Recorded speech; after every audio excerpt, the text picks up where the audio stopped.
Fala pessoal, tudo bem com vocês? Mais uma vez o Alfredo falando, mais um vídeo para o nosso canal, convidando você que ainda não é inscrito a se inscrever, ativar as notificações, deixar o seu gostei, sobretudo o seu comentário.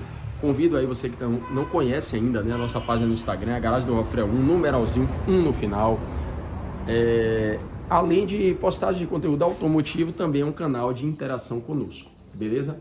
Gente, sem delongas, 9 de outubro de 2022, tempinho sem postar vídeo, muita viagem de trabalho, reforma aqui em casa, rotina um pouco diferente, mas eu trago no vídeo de hoje um carro muito bacana. Nós estamos abrindo aqui, se Deus permitir, uma playlist, uma série de vídeos deste veículo, que aqui à minha frente é um carro que já está certificado com a placa de coleção, é o Monza Classic SE, ano 1989, motorização 2.0 gasolina, 4 portas, tá certo? E um carro bem bacana para mim, justamente no ano de 1989, pelo seguinte, tem um fato bem curioso.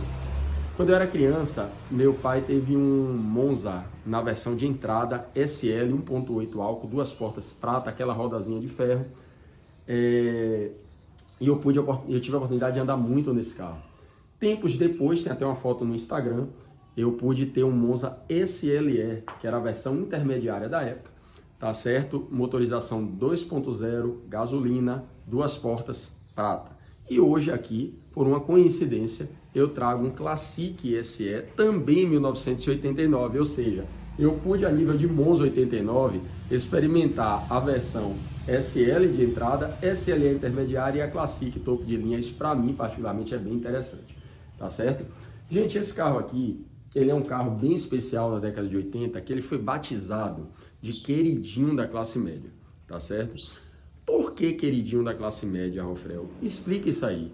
Explico. Gente, vamos pensar aqui numa lógica piramidal da seguinte forma. Na base da pirâmide, você tinha um veículo de entrada da GM, que era um veículo um pouco mais simples, um pouco mais barato, que era o Chevette. No topo da pirâmide, você tinha um carro mais requintado, disponibilidade de motorização 6 cilindros em linha, carro maior, mais caro, que era o Opala. E você tinha ali no meio da pirâmide um veículo que não era tão simples quanto o Chevette, também não tão requintado quanto o Opala, que era justamente o Monza. E esse carro caiu no gosto da classe média e ganhou vários prêmios como o veículo mais vendido do país, tá certo? Ocorre, gente, que do ano de 86 para 87, a GM se viu ameaçada pela sua concorrência. A Ford trazia algumas atualizações para o Del Rey, a Volkswagen lançava novas motorizações para o Santana, que era 1.8S, motor 2.0 AP, tá certo?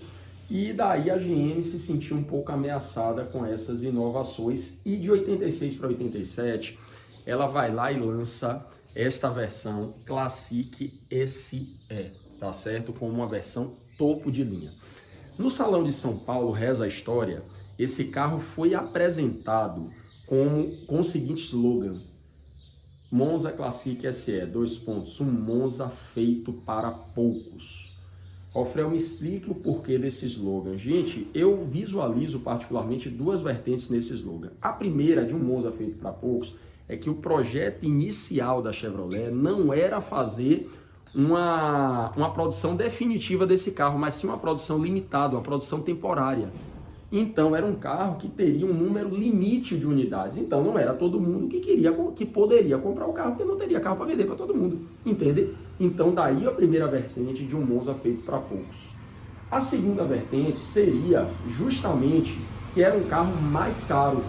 Então, teoricamente, poucas pessoas que estavam num segmento de um carro de classe média optariam em comprar essa versão Classic, até porque ela trazia e ofertava muito mais que a versão SLE. E eu posso falar isso com muita propriedade, porque tive a versão também SLE desse veículo, e o Classic tem muita diferença, tá bom? Gente, primeiro aqui eu vou mostrar esse carro por fora, depois mostrar um pouquinho por dentro, tá bom? E o vídeo de hoje eu vou lhe mostrar aqui o seguinte: como você identifica facilmente esta versão Classic SE, tá certo?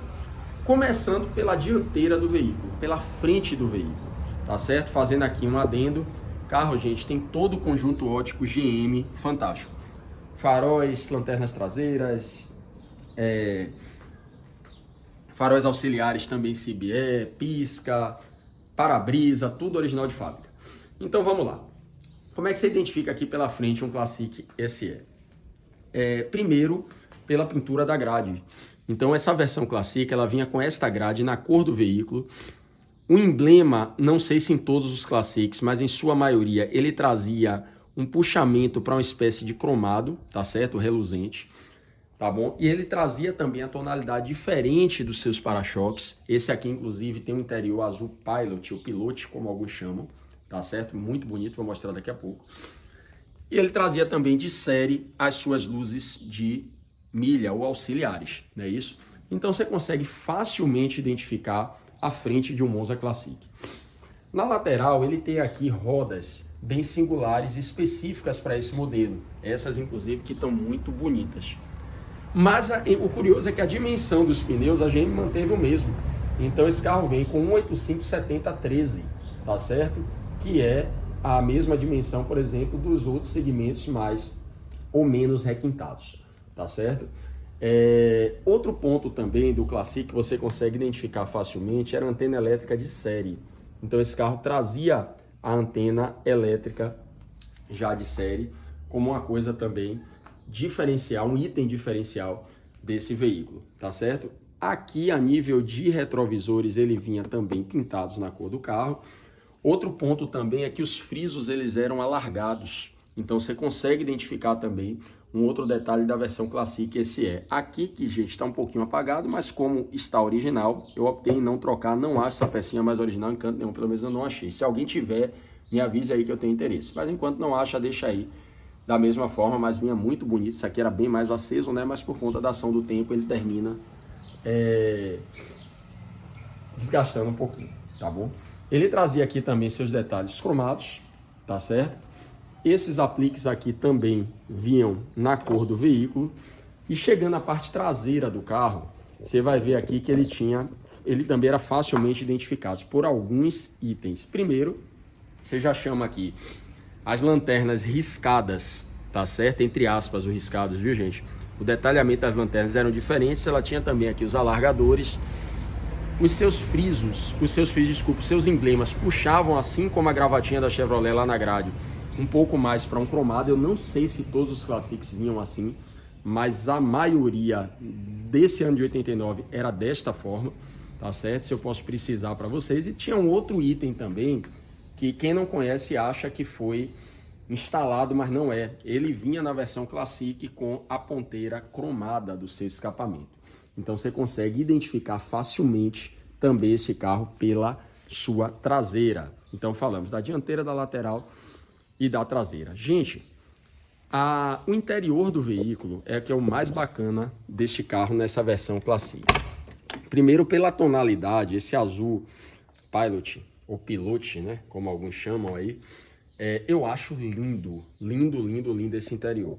Isso aqui é veludo, pessoal, tá certo? Muito bem preservado deste carro. O carro não tem nada a nível de plástico quebrado. Essa versão realmente, sobretudo a interna dele, tá muito bem preservada, tá certo? E eu vou mostrar aqui alguns detalhes deste veículo, tá bom? Antes de mais nada, um tour aqui pelos bancos do carro, tá certo? Tá tudo muito bem preservado. Forro de teto, tudo muito novinho. O carpete tá tudo muito novinho também. Então é algo que a gente consegue destacar para este Monza, tá bom? Vamos lá, versão Classic.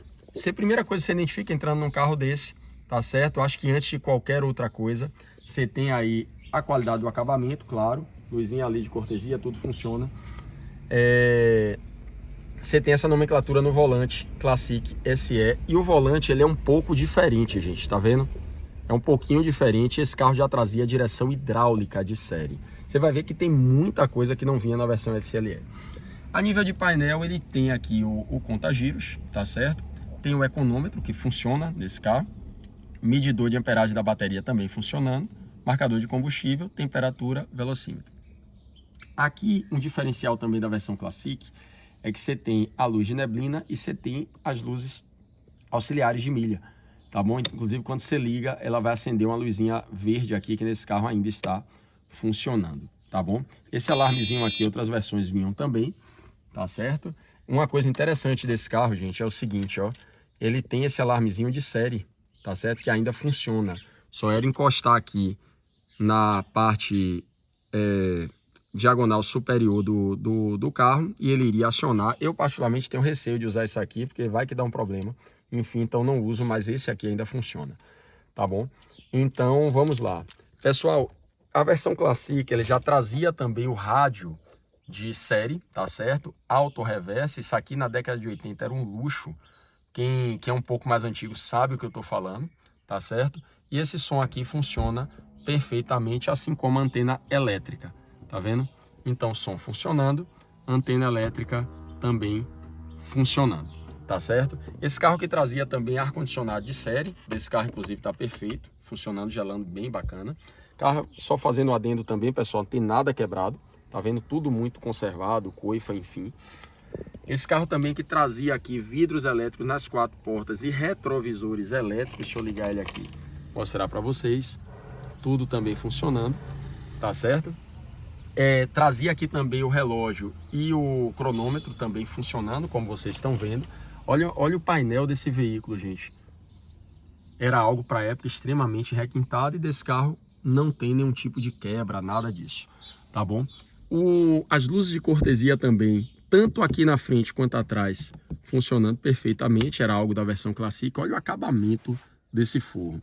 Não poderia faltar também aqui um espelhinho, tá certo? Alcinhas PQP também aqui, como o pessoal batiza, né? Esse tipo de alça. Luzezinhas, como falei para vocês aqui, também funcionando. Tradicional época extintor de incêndio no seu devido lugar, desembaçador traseiro. Depois eu faço um apanhado mais detalhado da parte interna dele. Partindo aqui também para a parte traseira do veículo, você consegue identificar aqui o mesmo acabamento da porta dianteira, mas olha a qualidade, gente, desses bancos nessa versão, sobretudo Classic. Puro veludo isso aqui, tá certo? Então o carro está muito, muito conservado e também era um carro muito confortável, tá certo? Trazia aqui também um porta-revista, um porta-objeto aqui dentro do próprio veludo, tá certo? Uma coisa interessante é que mesmo o carro 4 portas, ele tinha isso aqui, né? Isso aqui, não sei por que a GM colocava, enfim. Aqui você tem o descansa-braço, tá certo? Ele não tinha, observe, cinto de segurança de 3 pontos ainda na época, tá bom? E ele tinha aqui também as luzes auxiliares e também os seus alto-falantes, tá certo? Originais, as tampas ali de alto-falantes. Esses encostos de cabeça, ele vinha na versão Classic, mas a SLE também já trazia esse encosto de cabeça traseira. Ele só não vinha na versão SL, tá certo? Então você consegue aqui, deixa eu desligar ele, identificar alguns itens. Ele tinha também aqui, gente, coluna direção regulável, tá certo? Que não eram todos os carros também que vinham à época. Isso é bem interessante, tá certo? Esse carro, deixa eu ver se eu consigo abrir aqui para vocês rapidamente o porta-malas. Inclusive, ontem eu estava lavando, ontem eu tirei até, enchi a garagem aqui que eu tirei para lavar carro, né? Para cuidar deles. E você tem aqui o porta-malas, tá certo? Porta-malas bem grande, até tirei ali a manta que estava limpando, não terminei de limpar ainda esse porta-malas, mas está bem conservado e, embora ele esteja sem a manta aqui embaixo, ele tem aqui um step de época, tá vendo? GT mais 4, tudo no seu devido lugar, beleza? Eu queria mostrar aqui para vocês também o estado só do motor desse carro, para a gente finalizar o vídeo de hoje. Você pode deixar aí seu comentário, tá certo? Deixar aí sugestão também de novos vídeos para esse carro. Esse carro que eu vou estar, gente, se Deus permitir, até usando um pouquinho mais, a nível até de dia a dia, para poder ter um pouco mais de até conhecimento e, entre aspas, autoridade para estar fazendo conteúdo, falando um pouco mais do veículo, tá certo? Gente, aqui tá o cofre do motor desse veículo, tá certo? Não sofreu nenhum tipo de restauração, tá bom? Vários itens aqui, GM, Varga, adesivozinho no seu devido lugar, plaqueta, o carro realmente está bem novinho. O Fel levou para jogar limpar baú no carro, Deus que me livre, eu mesmo que limpei ontem, tá certo? GM, tudo muito novinho, tá certo? Então é um carro realmente, gente, que é muito, muito bacana. É a minha versão preferida de Monza neste modelo. Até o modelo Tubarão também, que é a Classic SS. São carros que vão se tornando mais difíceis de achar, inclusive em estado de conservação, sobretudo da interna, porque a pintura é algo mais fácil para você recuperar, para você restaurar, mas a parte interna se torna um pouco mais complicada, tá certo? Então, gente, esse foi o vídeo de hoje, tá bom? A apresentação desse veículo. Deixa aí o seu comentário, deixa aí uma sugestão de novos vídeos, tá certo? Que Deus possa continuar aí abençoando o seu dia, a sua família, o seu trabalho, a sua provisão, tá bom? E deixando aqui, como de costume, um forte abraço para todos vocês e até a próxima.